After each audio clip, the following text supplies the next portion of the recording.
All right, what's going on, you guys? Nick here with Nick Strength and Power. I think it's about time to talk about some bodybuilding news for the week. So this past weekend, you had the Battle of Texas Pro Classic Men's Physique Competition. So in Classic Physique and qualifying for the 2020 Mr. Olympia with this win here, you had Samir Bannout taking first place and winning the Classic Physique competition there in Texas. Now, also this weekend, you had the San Marino Pro in Italy, which also had a Classic Physique category. Now, the winner of that competition was Jose Maria Mete Barry. So congratulations to him. So as far as recent competitive bodybuilding news, that's really all we're going to have as we're getting closer to the end of the year here. The 2019 competitive season is pretty much wrapping up, starting to slow down, and you're not really going to see too much major competition until about March of 2020 when we start getting closer to the Arnold Classic. So that's really what we mostly have to look forward to there. But as far as competitive bodybuilding, the season's really starting to wind down as far as the IFBB is concerned. So let's go ahead and get into some other bodybuilding news here. So one of the most impressive transformations that I saw over this past week was a transformation posted by Cody Montgomery. So as you guys may or may not know, Cody's most recent competition was this 2019 Japan Pro, which is a show ran by Hidetaka Yamagishi.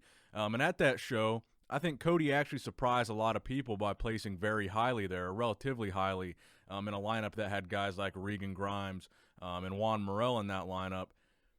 Cody ended up taking fourth in that lineup. And I think, you know, the most standout part about Cody's placing in that lineup was the conditioning that Cody brought to that show. A lot of the guys in that lineup significantly outsized Cody, but I think where he really started to shine was when he showcased that conditioning. So it makes it even more impressive when we're talking about this transformation that Cody made.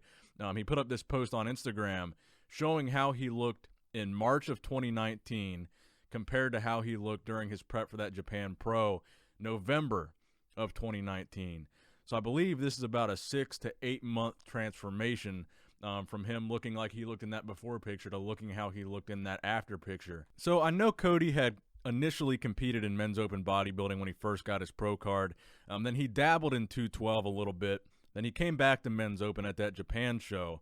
So that Japan show, I believe that was his men's open comeback. But this transformation picture here really impressed me because, number one, it showed a significant amount of transparency that you typically don't see with bodybuilders on social media. I think a lot of bodybuilders, and there's nothing wrong with this, they really try to show their best side and put their best foot forward on social media and don't show you, you know, the pictures where they're in the off season and looking kind of fat, or the pictures where they're off cycle and not looking as good as they look when you see them on the Olympia stage. This is a very transparent transformation from Cody Montgomery, and I think it's actually a pretty motivational post because it goes to show, you know, how much you can change your body.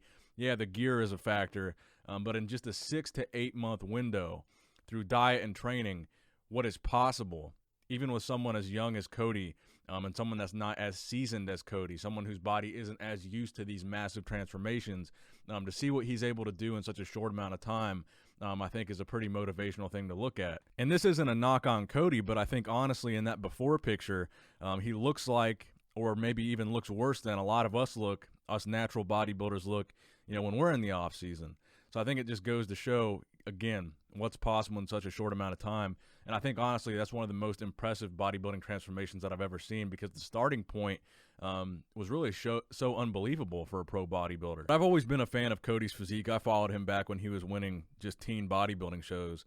So I've always been a fan of his physique. And I really enjoy seeing what he's been able to do in the pro ranks. Again, not being one of the biggest guys, but where he's dangerous is coming in with that conditioning, and that's what I like to see. So hats off to Cody for that transformation. I'm sure we're still going to see big things from Cody in the future, and it's just really cool to see him post something as transparent as that, where you don't typically see that from other pros, especially nowadays. So next up, we got a story here about Samir Bannout. So if you follow Samir on social media, you guys will be familiar that Samir really isn't the biggest fan of modern bodybuilding. He's been vocal and outspoken against guys like Phil Heath. He's been pretty vocal and outspoken just about the midsections in general, the loss of really the artistry of the posing nowadays. If you guys aren't familiar, Samir Bannout won the 1983 Mr. Olympia competition, so he's kind of a classic physique from more of a classic era and representing more of a classic look. But lately, Samir's been very outspoken against modern bodybuilding, specifically about the use of gurus in modern bodybuilding. And again, I've seen, like, over the months, Samir has been vocal about this disdain for modern bodybuilding and the drug use and the gurus and all that. But it seems like lately his voice has been getting louder and louder, and he's been getting more outspoken. And this recent quote from Samir is a good example of this. If you want to get ill and have a miserable future, live an unhealthy lifestyle, then go ahead and follow these gurus of today. They're fake and rootless. I'm sure he's intending to say ruthless, lying up to their ears to you. That or they're simply stupid. Look around you, check things out, and you'll find that I'm telling you the truth. That's a direct quote from Samir Bannout on December 9th on his Facebook page. Now, that was a quote about gurus. Here's a quote from Samir just about modern bodybuilders in general. Even looking smooth and fat in the good old school days is still better than looking pregnant like in bodybuilding of today. I meant it. It's the truth. That was a quote from Samir on November 19th. 2019. And finally, here's a quote regarding both gurus and modern bodybuilding. Looking like a 900-pound gorilla is completely unnecessary. It's about time your gurus, those that created the problem, find a solution for this madness. It's simply disgusting. You must change roots.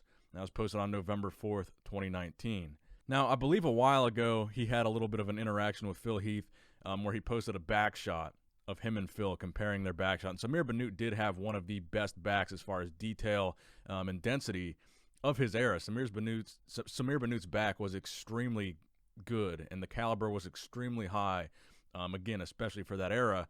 And whatever he said in the caption was kind of not flattering of Phil Heath. And I believe Phil had a negative response that he actually commented on that post. So he's had back and forth with some modern-day bodybuilders, and he's been outspoken about this in the past. But I want to know what you guys think about what Samir is saying here.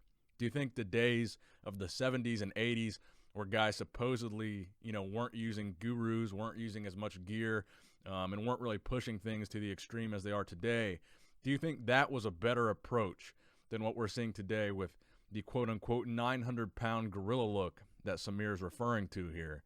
I don't know, but let me know in the comment section below what you guys think about it, because I think it's kind of cool to see, or at least interesting to see, a golden era bodybuilder like Samir be outspoken about issues like this, because not a lot of bodybuilders from his era are either alive or active on social media or know how to use social media. So it's kind of an experiment, like a social experiment really, to see how a guy from the golden era is interacting and showcasing his opinion about these guys today. I think it's kind of a cool thing to watch.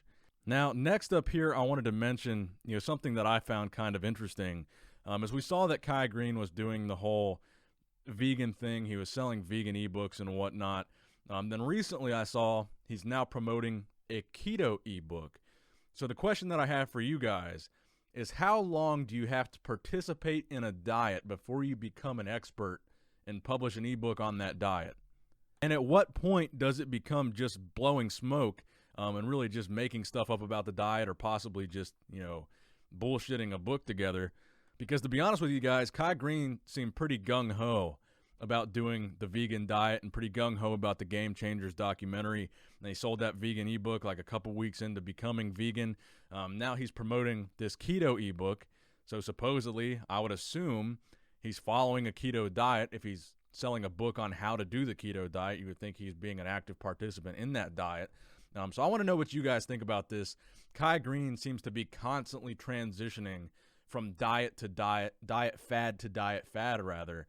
But I don't know if he's actually participating in these diets or if he's just capitalizing on them in the form of an ebook. But in any case, I find it interesting. And then finally here we have a comment from Phil Heath responding to another comment on a post that's comparing Arnold's legs and Phil's legs. The comment on the post says, "For legs, it has to be Phil Heath, 100%. But overall, it has to be Arnold, as he never had a distended stomach like Phil." And Phil posted this comment in response, "Not sure if Arnold had a torn open stomach and 3 hernias, but let me tell you, it was painful. I'm glad I was able to savage through getting on stage while bleeding internally, but now the stomach is fixed. Thank God." So we know that at Phil's last Olympia appearance in 2018, a lot of people felt that the reason Phil lost to Sean was Phil's midsection and the fact that it was distended at the 2018 Mr. Olympia. So now Phil is saying it's fixed. He's been saying it's fixed for a while, and hopefully this means we're going to see Phil on stage sometime in 2020. Personally, my predictions for 2020 are this. I think Big Ramy is going to win the 2020 Arnold Classic and go to the Olympia. I think Phil Heath is going to sit out the Olympia. I think Sean Roden is going to sit out the Olympia. And this is my bold prediction for 2020. All the little back and forth that we've seen Phil and Kai posting together, Phil posting a picture with The Rock. I think we're going to see Phil versus Kai again in 2020, but not at the Olympia. I think we're going to see both Phil and Kai compete at The Rock's Athleticon competition in 2020. So let me know what you guys think about that in the comment section below. Do you think we're going to see Phil versus Kai again in 2020? That wraps it up for the video today, guys. Please give it a thumbs up if you enjoyed it. And as always, Nick Strength and Power, signing out.